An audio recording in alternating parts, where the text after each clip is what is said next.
Hi friends, ನಿಮಗೆಲ್ಲ ಮತ್ತೊಂದು ವಿಡಿಯೋಗೆ ಸ್ವಾಗತ. ಫ್ರೆಂಡ್ಸ್, ದೆಹಲಿಯಲ್ಲಿ ನಡೆದ ಆಘಾತಕಾರಿ ಘಟನೆ ಇಡೀ ದೇಶವನ್ನೇ ತಲ್ಲಣಗೊಳಿಸಿದೆ. ಈ ಘಟನೆಗೆ ಪ್ರತಿಯಾಗಿ ಭಾರತವು ತನ್ನ ತಾಳ್ಮೆಯನ್ನ ಕಳೆದುಕೊಂಡು ಪಾಕಿಸ್ತಾನದ ವಿರುದ್ಧ ಯುದ್ಧವನ್ನ ಘೋಷಣೆ ಮಾಡಿದರೆ ಏನಾಗಬಹುದು? ಇದು ಕೇವಲ ಎರಡು ದೇಶಗಳ ನಡುವಿನ ಸಂಘರ್ಷವಾಗಿ ಉಳಿಯೋದಿಲ್ಲ, ಏಕೆಂದರೆ ಇಲ್ಲಿ ಪರಮಾಣು ಶಕ್ತಿಗಳು ಮುಖಾಮುಖಿಯಾಗುತ್ತವೆ. ಇಂತಹ ಭೀಕರ ಸ್ಥಿತಿಯಲ್ಲಿ ಜಗತ್ತಿನ ಸೂಪರ್ ಪವರ್ ಮತ್ತು ಭಾರತ ಪಾಕಿಸ್ತಾನ ಎರಡರೊಂದಿಗೂ ಸಂಕೀರ್ಣ ಸಂಬಂಧವನ್ನ ಹೊಂದಿರುವ ಅಮೆರಿಕ ಏನು ಮಾಡುತ್ತೆ? ಅಮೆರಿಕ ಭಾರತಕ್ಕೆ ಬೆಂಬಲವನ್ನ ನೀಡುತ್ತಾ ಅಥವಾ ಪಾಕಿಸ್ತಾನಕ್ಕೆ ಸಹಾಯ ಮಾಡುತ್ತಾ? ಜಾಗತಿಕ ಶಾಂತಿ ಕಾಪಾಡಲು ಮಧ್ಯಸ್ಥಿಕೆ ವಹಿಸುತ್ತಾ ಅಥವಾ ಕೇವಲ ಬೆಂಕಿಗೆ ತುಪ್ಪವನ್ನ ಸುರಿಯುತ್ತಾ?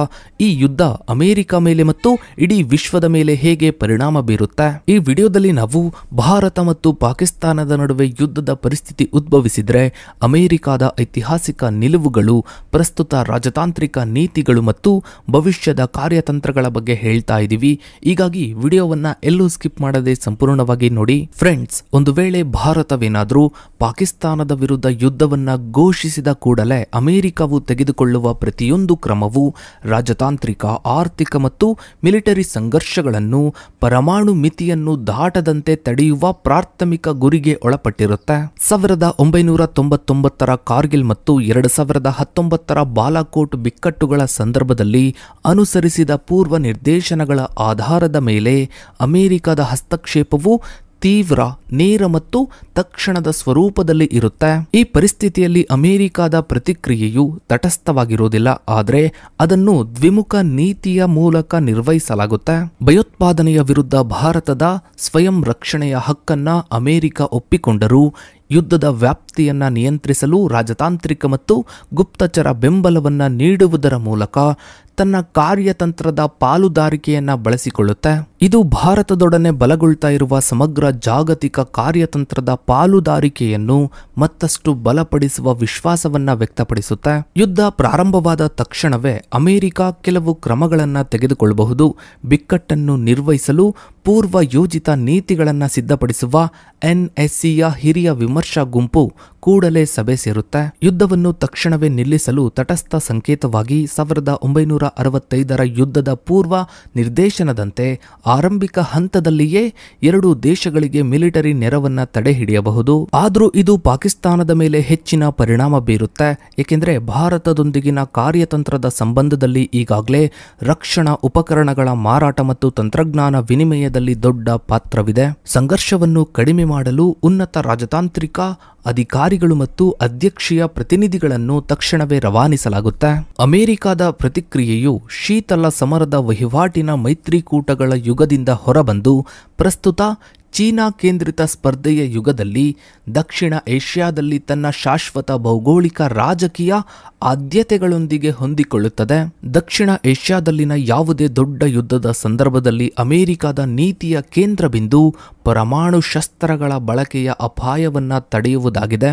1998ರ ಭಾರತ ಮತ್ತು ಪಾಕಿಸ್ತಾನದ ಪರಮಾಣು ಪರೀಕ್ಷೆಗಳ ನಂತರ ಈ ಪ್ರದೇಶದಲ್ಲಿನ ಯಾವುದೇ ಸಾಂಪ್ರದಾಯಿಕ ಸಂಘರ್ಷವು ಪರಮಾಣು ಮಿತಿಯನ್ನು ದಾಟುವ ಅಪಾಯವನ್ನು ಅಮೆರಿಕ ಗಂಭೀರವಾಗಿ ಪರಿಗಣಿಸಿದೆ. ಭಾರತ ಮತ್ತು ಪಾಕಿಸ್ತಾನ ಎರಡೂ ಪರಮಾಣು ಶಸ್ತ್ರಗಳ ಅಪ್ರಸರಣ ಒಪ್ಪಂದಕ್ಕೆ ಸಹಿ ಹಾಕಿದ ದೇಶಗಳಲ್ಲ. 1967ಕ್ಕಿಂತ ಮೊದಲು ಪರೀಕ್ಷಿಸಿದ 5 ದೇಶಗಳು ಅಮೆರಿಕ, ರಷ್ಯಾ, ಬ್ರಿಟನ್, ಫ್ರಾನ್ಸ್ ಮತ್ತು ಚೀನಾವನ್ನ ಹೊರತುಪಡಿಸಿ ಬೇರೆ ಯಾವುದೇ ಪರಮಾಣು ಶಸ್ತ್ರ ದೇಶಗಳು ಇರಬಾರದು ಎಂಬ ಅಂತಾರಾಷ್ಟ್ರೀಯ ಒಪ್ಪಂದಕ್ಕೆ ಇದು ಸವಾಲಾಗಿದೆ.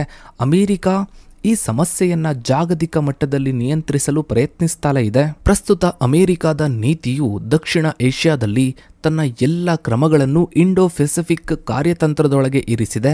ಅಮೆರಿಕದ ನೀತಿಯು ಭಾರತವನ್ನು ಪ್ರಮುಖ ಪ್ರಾದೇಶಿಕ ಪಾಲುದಾರ ಮತ್ತು ಚೀನಾದ ಹೆಚ್ಚುತ್ತಿರುವ ಪ್ರಭಾವದ ವಿರುದ್ಧ ತಡೆಗೋಡೆಯಾಗಿ ಸ್ಪಷ್ಟವಾಗಿ ಗುರುತಿಸಿದೆ. ಇದರ ಅರ್ಥ ಬಿಕ್ಕಟ್ಟಿನ ಸಂದರ್ಭದಲ್ಲಿ ಅಮೆರಿಕ ಭಾರತದ ಕಾರ್ಯತಂತ್ರದ ಸಂಬಂಧದ ಸ್ಥಿರತೆ ಮತ್ತು ನಿರಂತರತೆಗೆ ಪಾಕಿಸ್ತಾನದೊಂದಿಗೆ ಸಮಾನ ಸಂಬಂಧವನ್ನು ಕಾಯ್ದುಕೊಳ್ಳುವುದಕ್ಕಿಂತ ಹೆಚ್ಚಿನ ಪ್ರಾಮುಖ್ಯತೆಯನ್ನ ನೀಡಲಾಗುತ್ತದೆ. ಪ್ರಧಾನಿ ಮೋದಿ ಮತ್ತು ಮತ್ತು ಅಮೆರಿಕದ ನಾಯಕತ್ವವು ಭಾರತ ಅಮೆರಿಕ ಸಮಗ್ರ ಜಾಗತಿಕ ಕಾರ್ಯತಂತ್ರದ ಪಾಲುದಾರಿಕೆಯನ್ನು ಬಲಪಡಿಸುವ ಬಗ್ಗೆ ವಿಶ್ವಾಸವನ್ನ ವ್ಯಕ್ತಪಡಿಸಿದರೆ ಇದು ಈ ಮೈತ್ರಿಯ ಪ್ರಾಮುಖ್ಯತೆಯನ್ನ ಒತ್ತಿ ಹೇಳುತ್ತೆ. ಒಂದು ವೇಳೆ ಯುದ್ಧ ಘೋಷಣೆ ಆದರೆ ಅಮೆರಿಕದ ಅಧ್ಯಕ್ಷರು ತಕ್ಷಣವೇ ಭಾರತೀಯ ಮತ್ತು ಪಾಕಿಸ್ತಾನದ ನಾಯಕರೊಂದಿಗೆ ನೇರವಾಗಿ ಸಂವಹನ ನಡೆಸಲು ಪ್ರಯತ್ನಿಸುತ್ತಾರೆ, ಬಿಕ್ಕಟ್ಟನ್ನು ತಕ್ಷಣವೇ ನಿಲ್ಲಿಸುವಂತೆ ಒತ್ತಾಯಿಸುತ್ತಾರೆ. ಈ ವಿಧಾನವು 1999ರಲ್ಲಿ ಕಾರ್ಗಿಲ್ ಯುದ್ಧದ ಸಮಯದಲ್ಲಿ ಅಧ್ಯಕ್ಷ ಬಿಲ್ ಕ್ಲಿಂಟನ್ ಅವರು ಪಾಕಿಸ್ತಾನದ ಪ್ರಧಾನಿ ನವಾಜ್ ಶರೀಫ್ ಅವರ ಮೇಲೆ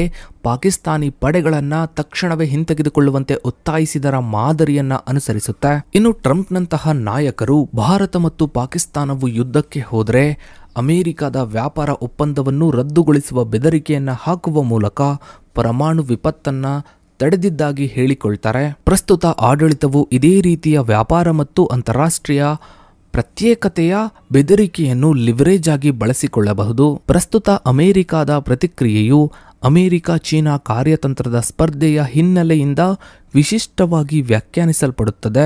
ಇದು ಸಾಂಪ್ರದಾಯಿಕ ಬಿಕ್ಕಟ್ಟು ನಿರ್ವಹಣಾ ಪ್ರಯತ್ನಗಳನ್ನು ಸಂಕೀರ್ಣಗೊಳಿಸುತ್ತದೆ. ಚೀನಾ ಪಾಕಿಸ್ತಾನ ಆರ್ಥಿಕ ಕಾರಿಡಾರ್ ಮೂಲಕ ಚೀನಾ ಪಾಕಿಸ್ತಾನದೊಂದಿಗೆ ಬೇರ್ಪಡಿಸಲಾಗದಂತೆ ಸಂಪರ್ಕವನ್ನ ಹೊಂದಿದೆ. ಚೀನಾವು ಭಾರತ ಮತ್ತು ಪಾಕಿಸ್ತಾನ ಎರಡೂ ಉದ್ವಿಗ್ನತೆಯನ್ನು ಕಡಿಮೆ ಮಾಡಲು ಒತ್ತಾಯಿಸುತ್ತದೆ, ಅಂದರೆ ಪ್ರಪಂಚದ ಮುಂದೆ ಒತ್ತಾಯಿಸುತ್ತದೆ ಮತ್ತು ಶಾಂತಿಯುತ ವಿಧಾನಗಳ ಮೂಲಕ ರಾಜಕೀಯ ಇತ್ಯರ್ಥಕ್ಕೆ ಕರೆ ನೀಡುತ್ತದೆ. ಆದರೆ ಇದು ತಟಸ್ಥ ಪಾತ್ರವನ್ನ ವಹಿಸೋದಿಲ್ಲ. ಪಾಕಿಸ್ತಾನಕ್ಕೆ ಕದ್ದುಮುಚ್ಚಿ ಶಸ್ತ್ರಾಸ್ತ್ರಗಳನ್ನ ನೀಡುತ್ತಾ ಬರುತ್ತೆ. ಭಾರತದ ವಿರುದ್ಧ ಪರೋಕ್ಷವಾಗಿ ಚೀನಾವು ಕೂಡ ಒಂದು ರೀತಿಯಲ್ಲಿ ಯುದ್ಧವನ್ನ ಮಾಡ್ತಾ ಇರುತ್ತೆ. ಒಂದು ವೇಳೆ ಅಮೆರಿಕವೇನಾದ್ರೂ ಪಾಕಿಸ್ತಾನದ ಮೇಲೆ ಗರಿಷ್ಠ ದಂಡಾತ್ಮಕ ನಿರ್ಬಂಧಗಳನ್ನ ವಿಧಿಸಿದ್ರೆ, ಎಕ್ಸಾಂಪಲ್ಗೆ IMFನಿಂದ ಬರಬೇಕಾದಂತಹ ಸಾಲವನ್ನ ತಡೆ ಹಿಡಿದ್ರೆ ಚೀನಾ ಆರ್ಥಿಕ ಬೆಂಬಲವನ್ನ ನೀಡಲು ಮಧ್ಯಪ್ರವೇಶಿಸುತ್ತೆ. ಇದು ಅಮೆರಿಕದ ಹತೋಟಿಯನ್ನ ರದ್ದುಗೊಳಿಸುತ್ತೆ ಮತ್ತು ಪಾಕಿಸ್ತಾನವನ್ನು ಸಂಪೂರ್ಣವಾಗಿ ಚೀನಾದ ರಾಜ್ಯವನ್ನಾಗಿ ಮಾಡುತ್ತೆ. ಅಮೆರಿಕದ ಮಧ್ಯಸ್ಥಿಕೆಯು ಈ ಅಪಾಯವನ್ನ ತಪ್ಪಿಸಲು ಎಚ್ಚರಿಕೆಯಿಂದ ಹೆಜ್ಜೆಯನ್ನ ಇಡಬೇಕಾಗುತ್ತೆ. ಇನ್ನು ಇತ್ತೀಚೆಗಷ್ಟೇ ಭಾರತ ಪಾಕಿಸ್ತಾನ ಯುದ್ಧದ ಸಮಯದಲ್ಲಿ, ಅಂದರೆ ಆಪರೇಷನ್ ಸಿಂಧೂರ್ ಸಮಯದಲ್ಲಿ ಅಮೆರಿಕವು ನಾವು ಭಾರತಕ್ಕೆ ಮತ್ತು ಪಾಕಿಸ್ತಾನಕ್ಕೆ ವ್ಯಾಪಾರದ ಬೆದರಿಕೆಯನ್ನು ಒಡ್ಡಿ ಯುದ್ಧವನ್ನು ನಿಲ್ಲಿಸಿದ್ದೀವಿ ಅಂತ ಹೇಳ್ಕೊಂಡು ಬಂದಿದ್ದು ನಾವೆಲ್ಲ ನೋಡೇ ಇದ್ದೀವಿ. ಹಾಗೆ ಭಾರತವು ಅದನ್ನು ತಿರಸ್ಕರಿಸಿದ್ದನ್ನು ಕೂಡ ನಾವು ನೋಡಿದ್ದೀವಿ. ಒಂದು ವೇಳೆ ಅಮೆರಿಕವು ಮಧ್ಯಸ್ಥಿಕೆಯನ್ನು ವಹಿಸಿಕೊಂಡರೂ ಕೂಡ ಅದು ತನ್ನ ಲಾಭಕ್ಕಾಗಿಯೇ ಆಗಿರುತ್ತೆ ಬಿಟ್ರೆ ಬೇರೆ ಯಾವ ಕಾರಣದಿಂದಲೂ ಕೂಡ ಅಲ್ಲ. ಅದರಲ್ಲೂ ಬಹಳ ಮುಖ್ಯವಾಗಿ ಆಪರೇಷನ್ ಸಿಂಧೂರ್ ಬಳಿಕ ಅಮೆರಿಕ ಹಾಗೂ ಭಾರತದ ನಡುವಿನ ಸಂಬಂಧವು ಹದಗೆಡ್ತಾ ಇದೆ. ಜೊತೆಗೆ ಪಾಕಿಸ್ತಾನದೊಂದಿಗೆ ಅಮೆರಿಕ ಉತ್ತಮ ಸಂಬಂಧವನ್ನ ಮತ್ತೆ ಬೆಳೆಸಿಕೊಳ್ತಾ ಇದೆ. ಜೊತೆಗೆ ಪಾಕಿಸ್ತಾನದಲ್ಲಿ ಅಮೆರಿಕವು ತನ್ನ ಹೂಡಿಕೆಯನ್ನ ಶುರು ಮಾಡಿದೆ, ಅಂದ್ರೆ ಇನ್ವೆಸ್ಟ್ ಮಾಡ್ತಾ ಇದೆ. ಸದ್ಯಕ್ಕಂತೂ ಇಡೀ ದೇಶದಾದ್ಯಂತ ದೆಹಲಿ ಘಟನೆಗೆ ಪ್ರತಿಯಾಗಿ ಪಾಕಿಸ್ತಾನಕ್ಕೆ ಈ ಬಾರಿ ಸರಿಯಾದ ಪಾಠವನ್ನ ಕಲಿಸಲೇಬೇಕು ಅನ್ನೋ ಕೂಗು ಕೇಳಿ ಬರ್ತಾ ಇದೆ. ಇನ್ನು ಈ ಬಾರಿ ಮೋದಿ ಸರ್ಕಾರ, ಕೇಂದ್ರ ಸರ್ಕಾರ ಯಾವ ರೀತಿಯ ನಿರ್ಧಾರವನ್ನ ತೆಗೆದುಕೊಳ್ಳುತ್ತೆ ಅನ್ನೋದನ್ನ ಕಾದು ನೋಡಬೇಕಿದೆ. ಸೊ ಫ್ರೆಂಡ್ಸ್, ಇದಾಗಿತ್ತು ಇವತ್ತಿನ ಈ ಒಂದು ವಿಡಿಯೋದ ಬಗ್ಗೆ ನಿಮ್ಮ ಅನಿಸಿಕೆ ಅಭಿಪ್ರಾಯಗಳನ್ನ ತಪ್ಪದೆ ಕಮೆಂಟ್ ಸೆಕ್ಷನ್ ಅಲ್ಲಿ ಕಮೆಂಟ್ ಮಾಡಿ. ಹಾಗೆ ವಿಡಿಯೋಗೊಂದು ಲೈಕ್ ಮಾಡ್ತಾ ವಿಡಿಯೋನ ಆದಷ್ಟು ಎಲ್ಲ ಕಡೆ ಶೇರ್ ಮಾಡಿ. ನೀವಿನ್ನು ನಮ್ಮ ಚಾನಲ್ಗೆ ಸಬ್ಸ್ಕ್ರೈಬ್ ಆಗಿಲ್ಲ ಅಂದ್ರೆ ಕೆಳಗಡೆ ಕಾಣೋ ಸಬ್ಸ್ಕ್ರೈಬ್ ಬಟನ್ ಕ್ಲಿಕ್ ಮಾಡಿ. ಹಾಗೆ ಪಕ್ಕದಲ್ಲಿ ಕಾಣೋ ಬೆಲ್ ಐಕಾನ್ ಕೂಡ ಕ್ಲಿಕ್ ಮಾಡಿ. ಥ್ಯಾಂಕ್ಸ್.